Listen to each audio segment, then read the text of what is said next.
ಈಗ ನೆಕ್ಸ್ಟ್ ನಾನು ನಿಮಗೆ ಹುಳಿಯನ್ನು ಹೇಗೆ ಮಾಡೋದಂತ ತಿಳಿಸ್ಕೊಡ್ತಾಯಿದ್ದೀನಿ. Next breakfast recipe. ಒಂದು ಪಾತ್ರೆಗೆ ಎಣ್ಣೆ, ಸಾಸಿವೆ, ಜೀರಿಗೆ ಮತ್ತು ಕಡಲೆಬೇಳೆ. ಇದಕ್ಕೆ ನೀವು ಕಡಲೆ ಬೀಜನೂ ಹಾಕ್ಕೊಬೋದು, ಚೆನ್ನಾಗಿರುತ್ತೆ.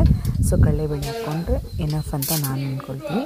ಸೊ ಇದಾದಮೇಲೆ ನೀಟಾಗಿ ಫ್ರೈ ಆದಮೇಲೆ ನೆಕ್ಸ್ಟ್ ಇದಕ್ಕೆ ಕಟ್ ಮಾಡಿರೋಂಥ ಉದ್ದುದ್ದಕ್ಕೆ ಕಟ್ ಮಾಡ್ಕೊಂಡಿರೋದ್ರಲ್ಲಿ ಆವಾಗಲೇ ಚೆನ್ನಾಗಿರೋದು. ಇದಕ್ಕೆ ಉದ್ದುದ್ದಕ್ಕೆ ಕಟ್ ಮಾಡ್ಕೊಂಡಿರೋಂಥ ಒಂದು ಈರುಳ್ಳಿನ ಹಾಕಿ ನೀಟಾಗಿ ನೀವು ಇದನ್ನು ಫ್ರೈ ಮಾಡ್ಕೊಬೇಕು. ಸೊ ಇದು ಹುಳಿ ಅನ್ನ ತುಂಬಾ ರುಚಿಯಾಗಿರುತ್ತೆ.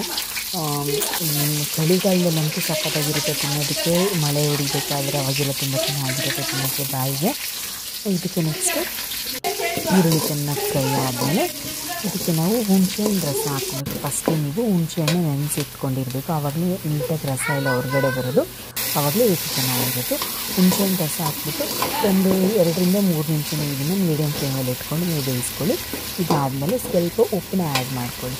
ಸೊ ಯಾಕಂದರೆ ಉಪ್ಪು ಮತ್ತು ಅರಿಶಿನ ಪುಡಿ ಟೇಸ್ಟಿಗೆ ನೀವು ರುಚಿಗೆ ತಕ್ಕಷ್ಟು ಉಪ್ಪು ಮತ್ತು ಅರಿಶಿನ ಪುಡಿನ ಹಾಕ್ಕೊಂಡು ಸೊ ಇನ್ನೂ ಒಂದು ಸತಿ ಮಿಕ್ಸ್ನ ಮಾಡಬೇಕು. ಈಗ ನೋಡಿ ಹುಣಸೆಹಣ್ಣು ಹುಳಿ ಎಲ್ಲ ಸ್ವಲ್ಪ ಕನ್ಸಿಸ್ಟೆನ್ಸಿ ಬರುತ್ತೆ, ಅಲ್ಲಿವರೆಗೂ ನೀವು ಮಾಡ್ಕೊಬೇಕು. ಇದಾದಮೇಲೆ ನೀವು ಇದಕ್ಕೆ ಸಾಂಬಾರು ಪುಡಿನ ಆ್ಯಡ್ ಮಾಡ್ಕೊಬೇಕಾಗುತ್ತೆ. ನೀವು ಇದಕ್ಕೆ 1.5 ಸ್ಪೂನ್ ರುಚಿಗೆ ತಕ್ಕಷ್ಟು ನೋಡ್ಕೊಂಡು ನೀವು ಸಾಂಬಾರು ಪುಡಿ ಖಾರ ಎಷ್ಟು ಬೇಕೋ ಅಷ್ಟು ಆ್ಯಡ್ ಮಾಡ್ಕೊಳ್ಳಿ.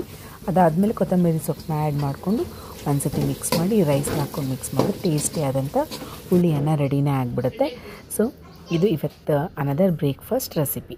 ಸೊ ತುಂಬಾ ಚೆನ್ನಾಗಿರುತ್ತೆ ತಿನ್ನೋದಕ್ಕೆ. ಇದು ಹುಳಿಯಾಗಿ ಈರುಳ್ಳಿ ಎಲ್ಲನೂ ಸಹ. Okay, so next breakfast recipe ನೋಡೋಣ.